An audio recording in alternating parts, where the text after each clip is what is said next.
Over the years, कई सालों के बाद, वर्षों बीत जाने के बाद, आई हैव लर्न, मैंने सीखा that the real challenge is not technology. कि टेक्नोलॉजी रियल चैलेंज नहीं है, but managing the diversity of people and their emotions. पर लोगों के इमोशंस को और लोगों की विविधता को मैनेज करना रियल चैलेंज है। This has been the biggest focus for me. यह मेरे लिए सबसे बड़ा फोकस था। If you know how to manage people, अगर आप जानते हैं कि लोगों को कैसे मैनेज करना है, along with building a business बनाने के साथ साथ अगर आप लोगों को मैनेज करना जानते हैं, then you are successful। तो आप सक्सेसफुल हैं। It all has to do with the right tone of conversation and communication।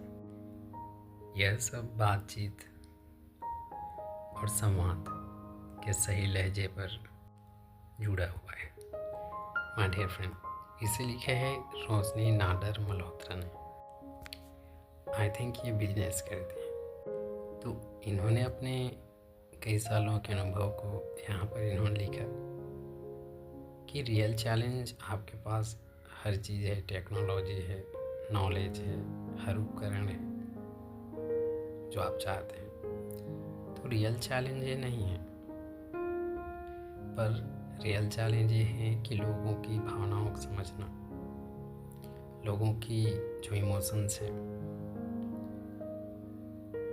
और लोगों की जो डाइवर्सिटी है, माने विविधता है, आपको कई तरह के लोग मिलते हैं, तो उनको मैनेज करना एक रियल चैलेंज है।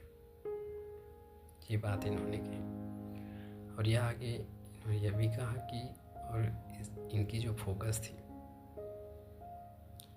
यही था कि लोगों को मैनेज करना, उनके जो इमोशंस को समझना, मैनेज करना।